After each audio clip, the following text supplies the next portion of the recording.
So today's table topics are strong opinions with no time to explain them perfectly. You either pick a side and you have to defend it. So, What's the point of table topics? oh, so I don't have the script with me, but the point of table topics is to work on your impromptu speaking skills in front of an audience. How long are the speeches? Speeches are 1 minute in the length, 1 to 2 minutes in length, So you can ask them to show the signals. and you'll be showing the signals. Timer. Please Timer will show show the the signals. Yeah. Sure. So at 1 minute, I'll display green. Minute and 30, we got yellow. And then 2 minutes, we got red. And 2:31. And then at 2:31, you crack it. Alright, so the first topic that I have is something expensive that is not worth the money. Who wants to go? Alright, Lily!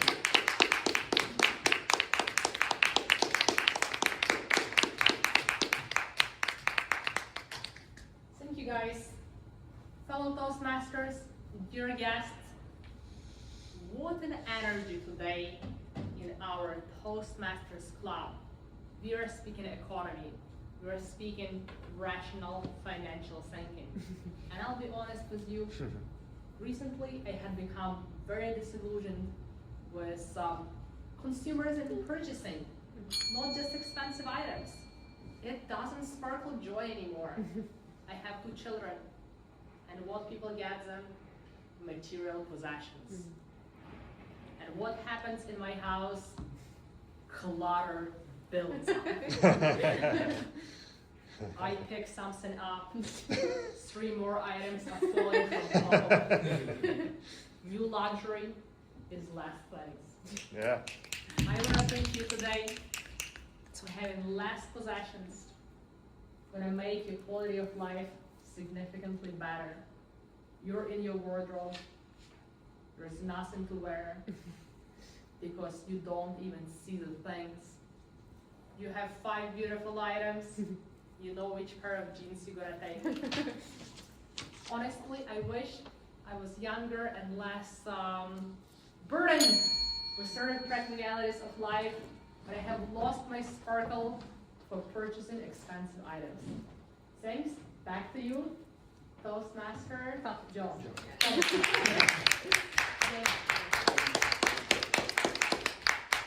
Point of order, Toastmaster, Topics Master. Yeah. Let's make sure we're selecting first people who don't have a speaking role. So Timer, Sam, Toastmaster, Grammarian, Juan, and We can also ask and some of the guests as well. if they feel comfortable. Yeah, and then we can select people who have a speaking role. Just FYI. Okay. Sometimes though, in the case that no one who's new wants to do a topic, you can select someone who's Sure. experienced and they will set the stage. Okay, so, So- I'm the one who's picking. I don't open up. Yes, the floor. exactly. Okay. Yes. Got it. Yeah. All right, so that was the first one, so I'm gonna move on to the next one, which is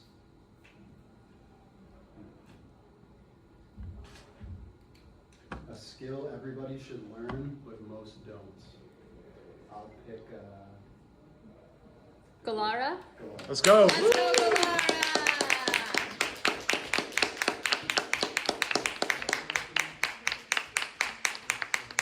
No, so go up to the stage, shake hands, and then he can repeat it for you. Yeah. Shake hands, my dear. All right. The question is a skill everyone should learn, but most don't. All right. We got Galara. We got Let's this. go. We got this. There are some skills that is really important, and I guess everyone should know about it. But sometimes we can see that some people do not have enough ability to work on it. So of course they are not for those ones. So the most important thing is to think deeply and understand yourself. Which skills are really good for you, suitable, and then work on it.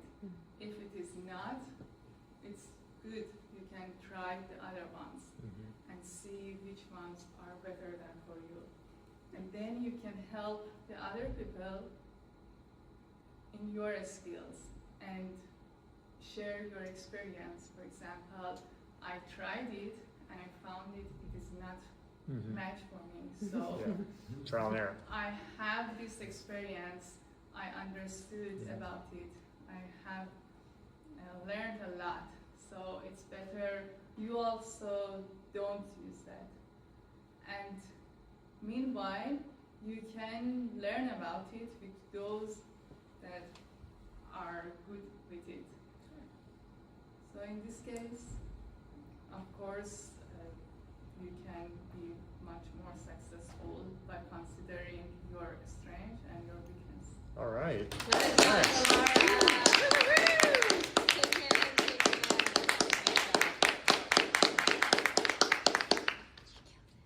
Moving on to the next topic, what's one thing that was better before it was improved? And I'm gonna pick all the way to the back. Brianna? Brianna!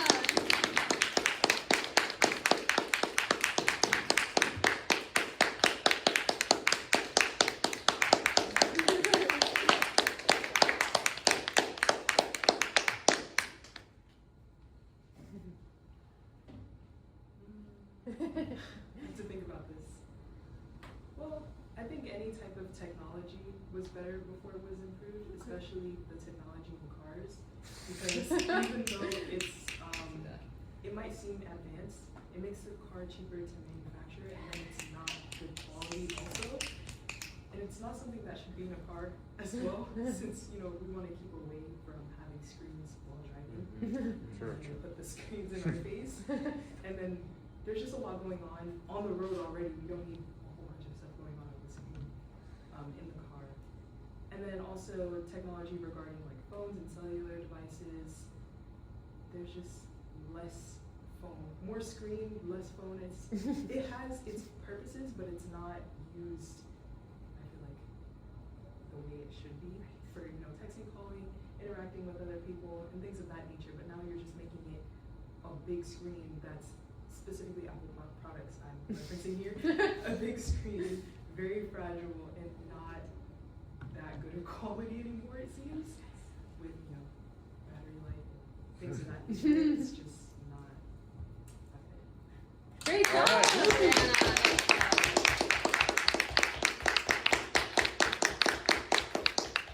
Okay, so how much time do we have? We have time for a couple more. Okay, Yeah. okay. So the next one I'm gonna choose is a common piece of advice that is actually bad. And I'm gonna go with T. T. Yeah. Let's go, T!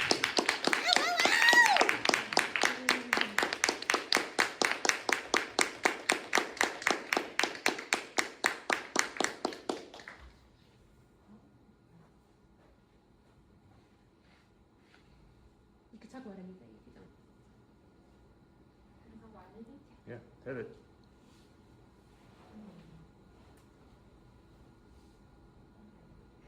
Who's here like coloring?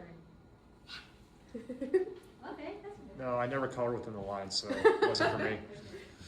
So, as a casual colorist, I would say most people generally approach a page that you're supposed to fill in color. They use many color, but when you combine multiple color, it can create a muddy and oversaturated piece of artwork. And a good rule of thumb you want to do is either using monochrome, which means a grayscale of one particular value, like red, light red, dark red. Another example you could do is using the color wheel that are like the three colors that are next to each other in the color wheel. This can be red, orange, and yellow. And finally, you could use contrast and color. Like you can have your centerpiece, for example, this is a simple orange, but you can use the contrast of orange, which is blue, as a shadow, and it will make it drawing out. Very cool. Nice job.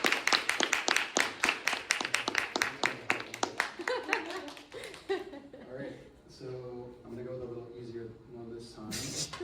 And that one is a food that is, oh, should we move on? Yeah. No, No, wait, hold on. Point of order. It's 6:09 is when we do general evaluation, so we still have 5 more minutes. They Yeah. have one and have one more. All right, so Yeah. food that Yeah, is just do widely overrated. Yeah, that's Ooh. Food that's wildly over. Sam, you want to take that one? Sure. All right. Yeah.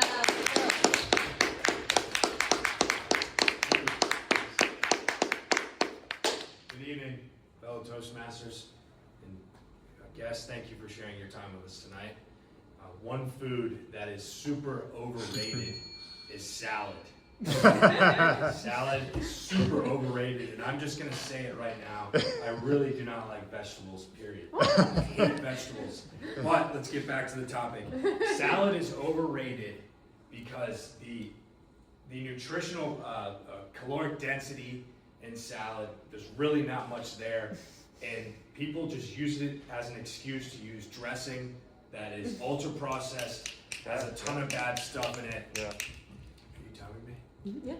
Okay, yeah. It has a ton of bad stuff in it. It's basically an excuse to go over your, I guess, your baseline that you need to stay healthy and not gain weight. I'm getting a little nerdy here, but I love this stuff. So, yeah, salad is super overrated. But if you're gonna have it one way, I would say with spinach. Spinach is probably the healthiest green out of the rest of them, and you can't really taste it. I like to put it in my protein shakes. I think that's delicious. And with my eggs in the morning. What about kale? Kale? I've heard kale is good. I haven't looked into it enough. Maybe I'm a I kale guy. should. But yes, the bottom line is salad is the most overrated food of the night. Thank you, everyone. Good job. Okay, so what I'm hearing is we're out of time for table. I could do another one. I know there's like a few minutes left till 6:09. We could do one. We have Schwan and Lilia that still haven't gone, so. Okay. We didn't know the name of I think we can squeeze both of them No, I already spoke. out. No, this Lilia. Oh. Yeah. Another Lilia. Okay. So I'm gonna change themes here. This is a different topic here. that. So I'm gonna go with a habit that quietly improved your life.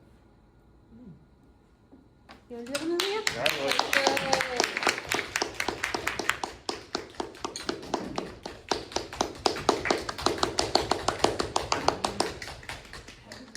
That quietly improved your life. Something you've been doing in the background. Hello everyone, I'll go a little deeper here.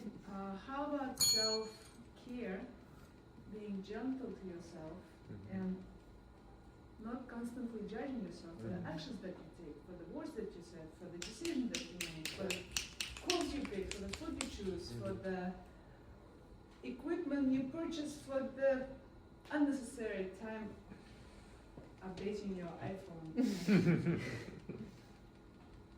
Polluting the world with over-consumerism. So with all of this information floating to us and making us at one step, inviting us to analyze our actions, on another side, overwhelming us with responsibility for the things that we do. So one thing that helped me to take care of myself recently is being gentle with myself, being softer with myself, stop judging myself. And also growing up in a Slavic society where they expect you and raise you being polite, being good, achieving good results, don't embarrass your parents, also put so much more pressure on you on how you should to present yourself in this life. And having that background, I'm also learning myself, no, I'm not gonna put myself under pressure. I will let myself just be and build self environment for myself. So take it easy, please. Nice job, Lilia.